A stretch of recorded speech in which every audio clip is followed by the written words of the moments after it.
Mente, Caráter e Personalidade, volume 1, capítulo 9, A Mente, a Cidadela. A capital do corpo. Cada órgão do corpo foi feito para ser servo da mente. A mente é a capital do corpo. A mente controla o homem todo. Todas as nossas ações, boas ou más, têm sua origem na mente. É a mente que adora a Deus e nos põe em contato com os seres celestiais. No entanto, muitos passam a vida toda sem se tornar entendidos quanto ao escrínio que contém esse tesouro. O cérebro controla o corpo. Existem hoje muitos inválidos que sempre assim permanecerão, porque não se convencem de que seu modo de viver não merece confiança. O cérebro é a capital do corpo, a sede de todas as forças nervosas e da ação mental. Os nervos procedentes do cérebro controlam o corpo. Pelos nervos do cérebro são transmitidas impressões mentais para todos os membros do corpo, como se fossem fios telegráficos, e eles controlam a ação vital de todas as partes do organismo. Todos os órgãos de movimento são governados pelas comunicações que recebem do cérebro. Os nervos do cérebro, que se comunicam com todo o organismo, são os únicos instrumentos pelos quais o céu se pode comunicar com o homem e afetar sua vida mais íntima. Satanás ataca as faculdades perceptivas. Satanás aproxima-se do homem com suas tentações como um anjo de luz, como o fez com Cristo. Tem trabalhado para levar o homem a um estado de fraqueza física e moral, a fim de o poder vencer com suas tentações, triunfando em seguida sobre sua ruína. E tem sido bem-sucedido em tentar o homem a condescender com o apetite, a despeito dos resultados. Sabe bem ser impossível ao homem desempenhar-se de suas obrigações para com Deus e seus semelhantes, enquanto prejudica as faculdades que Deus lhe deu. O cérebro é a capital do corpo. Se as faculdades perceptivas se obscurecem devido à intemperança de qualquer espécie, as coisas eternas deixam de ser discernidas. A tirania da moda. O vigor ou a fraqueza da mente tem muito que ver com nossa utilidade no mundo e nossa salvação final. A ignorância que tem dominado quanto à lei de Deus a respeito de nossa natureza física é deplorável. A intemperança de qualquer espécie é uma violação das leis de nosso ser. A imbecilidade campeia em grau assustador. O pecado torna-se atraente pela cobertura de luz de que Satanás o reveste, e ele se compraz quando pode manter o mundo cristão em seus hábitos diários, sob a tirania do costume, como os pagãos, permitindo que o apetite os governe. Guardando a cidadela. Todos devem sentir a necessidade de manter a natureza moral estimulada por constante vigilância. Quais fiéis sentinelas devem eles guardar a cidadela da alma, sem jamais achar que podem relaxar sua vigilância por um momento sequer. A mente educada devidamente não vacila. A mente precisa ser educada mediante testes diários, a hábitos de fidelidade, ao reconhecimento das reivindicações da justiça e do dever, acima da inclinação e do prazer. As mentes assim educadas não vacilam entre o direito e o erro, tal como o junco oscila ao vento, mas logo que se lhes apresentam questões, discernem desde logo que se acha comprometido um princípio e instintivamente escolhem o reto, sem longo debate sobre o caso. São fiéis porque se educaram em hábitos de fidelidade e verdade. A cidadela desprotegida. Pela contemplação nos transformamos. Conquanto formado segundo a imagem de seu Criador, o homem pode educar a mente de forma que aquilo que aborrecia agora lhe é agradável. Deixando de vigiar e orar, ele deixa de guardar a cidadela, o coração, e se entrega à prática do pecado e do crime.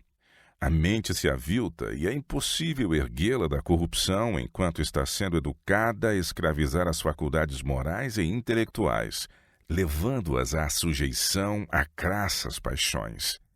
Tem de se manter constante guerra contra a mente carnal, e temos de ser ajudados pela enobrecedora influência da graça de Deus que atrairá a mente para cima, habilitando-a a meditar sobre coisas puras e santas. Origem das fontes da vida ou morte. Pensai nas coisas lá do alto, não nas que são aqui da terra. Colossenses 3, verso 2. O coração é a cidadela do homem. Dele procedem as saídas da vida ou morte. Até que o coração esteja purificado, a pessoa está inapta para ter qualquer parte na comunhão dos santos.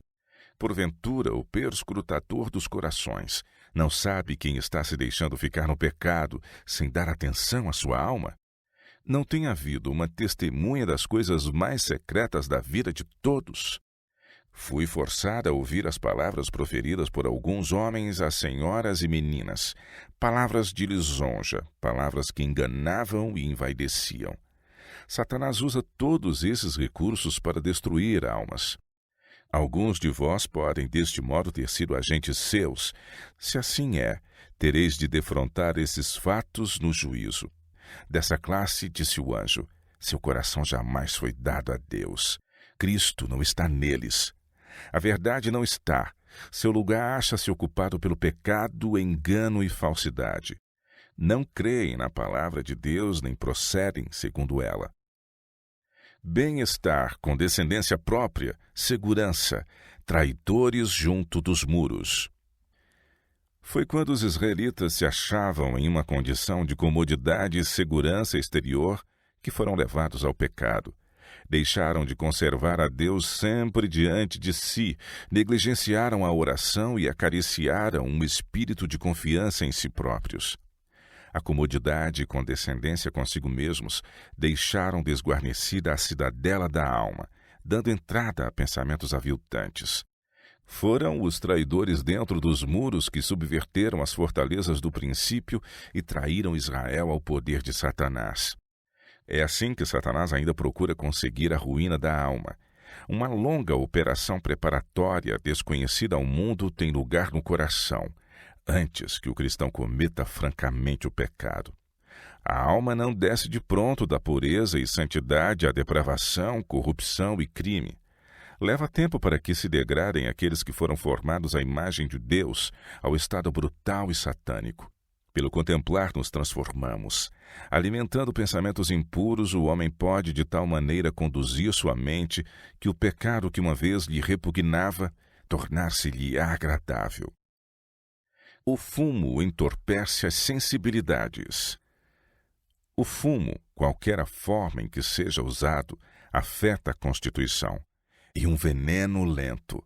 Afeta o cérebro e entorpece as sensibilidades, de modo que a mente não pode discernir claramente as coisas espirituais, especialmente as verdades que teriam a tendência de corrigir essa imunda condescendência. Os que usam o fumo sob qualquer forma não estão limpos perante Deus. Com tão imundo hábito, é-lhes impossível glorificar a Deus no corpo e no espírito que lhe pertencem. E enquanto eles se servem de tóxicos de efeito lento mas seguro, que lhes estão arruinando a saúde e aviltando as faculdades da mente, Deus não os pode aprovar. Ele lhes pode ser misericordioso enquanto eles contemporizam com esse pernicioso hábito, ignorando o mal que lhes está fazendo. Mas quando a questão lhes é apresentada em sua verdadeira luz, são então culpados diante de Deus se continuarem a condescender com essa grosseira paixão.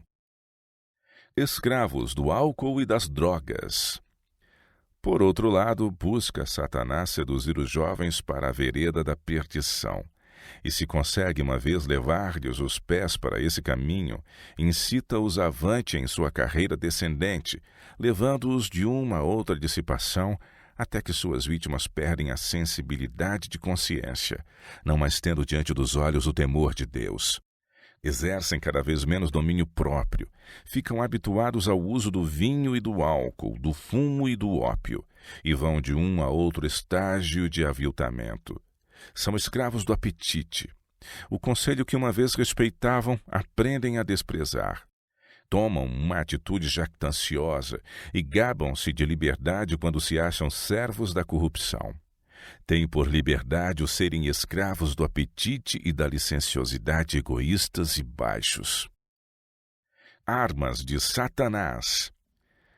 A condescendência com as concupiscências da carne guerreia contra a alma. O apóstolo dirige-se aos cristãos de maneira muito impressiva. Rogo-vos, pois, irmãos, pelas misericórdias de Deus, que apresenteis os vossos corpos por sacrifício vivo, santo e agradável a Deus. Romanos 12, verso 1. Se o corpo se torna saturado de bebidas alcoólicas e a contaminação do fumo, ele não é santo nem aceitável a Deus. Satanás sabe que não pode ser, e por esta razão pressiona os homens com suas tentações para o apetite, a fim de poder levá-los ao cativeiro desta propensão, causando assim sua ruína. Fator decisivo da paixão e do apetite. Se homens e mulheres de inteligência ficam com as faculdades morais obscurecidas em virtude da intemperança de qualquer espécie, estão em muitos de seus hábitos pouco acima dos pagãos. Satanás está continuamente atraindo o povo da luz salvadora ao costume e à moda, sem consideração para com a saúde física, mental e moral. O grande inimigo sabe que se o apetite e a paixão dominam, a saúde do corpo e o vigor do intelecto são sacrificados no altar da satisfação do próprio eu, e o homem é prontamente levado à ruína.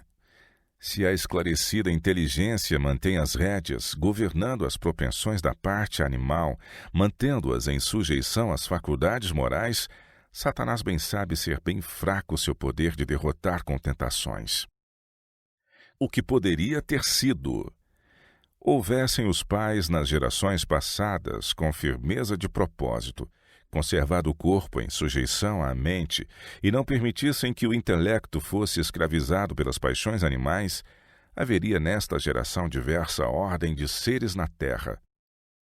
Escolher entre o controle do espírito e do corpo. Todo estudante precisa compreender a relação entre a maneira simples de viver e a norma elevada no pensar. Depende de nós individualmente decidir se nossa vida será dirigida pelo espírito ou pelo corpo. Deve o jovem, por si mesmo, fazer a escolha que moldará a sua vida, e não se devem poupar esforços para levá-lo a compreender as forças com que tem de tratar e as influências que moldam o caráter e o destino. Ensinai o povo. Apresentai ao povo a necessidade de resistir à tentação de condescender com o apetite. Nisto é onde muitos estão falhando. Explicai quão intimamente relacionados estão o corpo e o espírito, e mostrai a necessidade de manter a ambos no melhor estado.